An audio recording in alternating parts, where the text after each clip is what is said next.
Mobile থেকে কম্পিউটারে ছবি বা ভিডিও নেওয়ার জন্য অনেকেই অনেক ধরনের অ্যাপস দেখায়। অনেকেই বলে যে এই কেবল ইউজ করেন, অনেক ধরনের অ্যাপস দেখায়, সাজেস্ট করে, কিন্তু সেগুলা বেশিরভাগ অ্যাপসই কাজ করে না। তো আজকে আমি দেখাই দিব কিভাবে আপনি খুব সহজে আপনার মোবাইল দিয়ে অনেক তাড়াতাড়ি, মানে 2 সেকেন্ডের মধ্যে আপনার ফটো বা যে কোনো ভিডিও আপনার কম্পিউটারে নিতে পারেন কোনো কেবল ছাড়া।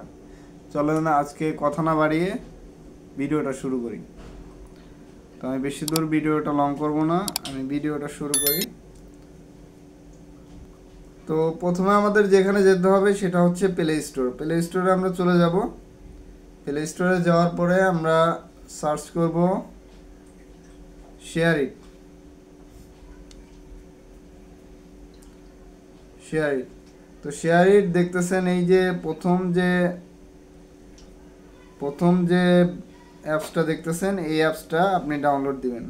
তো আমরা ইনস্টলে প্রেস করব। প্রেস করার পরে এখানে দেখেন যে ইনস্টল নিচ্ছে। তো আমাদের অ্যাপসটা ইনস্টল নিচ্ছে, ততক্ষণ আমরা ওয়েট করি একটু। তো এই অ্যাপসটা ইনস্টল হতে আমি আরও কিছু কথা বলে দিই। সেটা হচ্ছে, এই অ্যাপসটা যে ইনস্টল দিচ্ছেন আপনার ডেস্কটপে সেম একটা অ্যাপস নামাতে হবে। ওপেনে দেওয়ার পরে এখানে দেখেন যে আমাদের এখানে দেখাচ্ছে এগ্রি অ্যান্ড কন্টিনিউ। তো এগ্রি অ্যান্ড কন্টিনিউতে আমরা এগ্রি অ্যান্ড কন্টিনিউ বাটনে আমরা প্রেস করব। তো আমরা এগ্রি অ্যান্ড কন্টিনিউতে দেওয়ার পরে এখানে দেখাচ্ছে, দেখেন অ্যালাউ অ্যালাউ। তো আমরা অ্যালাউতে দিয়ে দিব। অ্যালাউতে দিয়ে দেওয়ার পরে এখানে দেখেন আমাদের সেটিংয়ে নিয়ে গেছে। সেটিংয়ে এখন এই যে অপশনটা দেখতেছেন আপনারা, এই অপশনটা আপনারা অন করে দিবেন।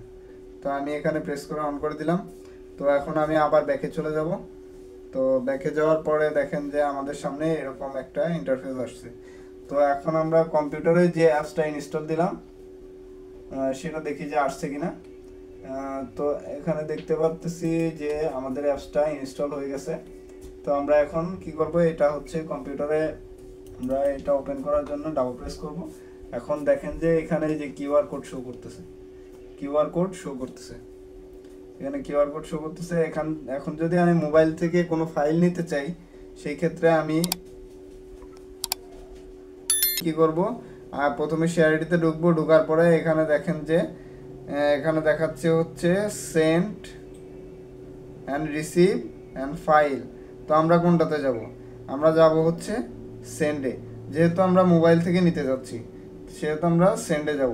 সেন্ডে যাওয়ার পরে সেন্ডে প্রেস করার পরে এখানে দেখেন যে আমাকে সিলেক্ট করতে বলতেছে আমরা কোন অ্যাপসগুলো অথবা কোন রকম ভিডিও, কোন রকম ফটো দিতে যাচ্ছি। এখানে দেখেন সব ফাইলগুলো এখানে দেখাচ্ছে। আমি যদি কোনো ফাইল দিতে চাই এখান থেকে ফাইলে চাপ দেব। যদি কোনো ভিডিও দিতে চাই তাহলে ভিডিওতে প্রেস করব। যদি অ্যাপস দিতে চাই অ্যাপসে দিব। যদি ফটো দিতে চাই আমি ফটো দিতে পারবো। যদি মিউজিক দিতে চাই সেক্ষেত্রে মিউজিকও দেওয়া যাবে। তো এখানে সবগুলো অপশন এখানে উপরে শো করতেছে। তো আমি এখন একটা দিয়ে আপনাদেরকে দেখাই দিব কিভাবে এটা ট্রান্সফার করবেন। তো ধরেন আমি আল কুরআন যে সফটওয়্যারটা আছে এই সফটওয়্যারটা আমি ট্রান্সফার করব। এটার উপর প্রেস করব। তারপরে এখানে দেখেন নিচে লেখা আসছে হচ্ছে সেন্ড। তো আমি সেন্ডে প্রেস করব। সেন্ডে প্রেস করার পর দেখেন এখানে আমার কতগুলো পারমিশন চাচ্ছে। পারমিশন হচ্ছে আমার ক্যামেরা পারমিশন চাচ্ছে। তো আমি দিয়ে দেবো, পারমিশনগুলো দিয়ে দিব। দেওয়ার পরে দেখেন এখানে স্ক্যান করার জন্য একটা ক্যামেরা ওপেন হয়েছে।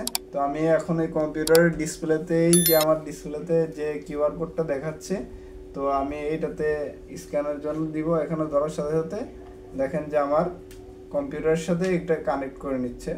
এখানে লেখা উঠছে অ্যাকসেপ্ট অর ডিক্লাইন্ড। তো আমি যেহেতু এটা ফাইলটা ট্রান্সফার করব সেহেতু আমি এখানে অ্যাকসেপ্ট দিয়ে দিব। অ্যাকসেপ্ট দেওয়ার সাথে সাথে দেখেন যে এখানে আমার সব কিছু এখানে শো করতেছে। দেখেন যে এই যে আমার অ্যাপসগুলো এখানে নামা শুরু হয়েছে। অ্যাপসগুলো কম্পিউটারে আমার ডেস্কটপে এটা চলে যাচ্ছে, এই অ্যাপসের কপিগুলো চলে যাচ্ছে।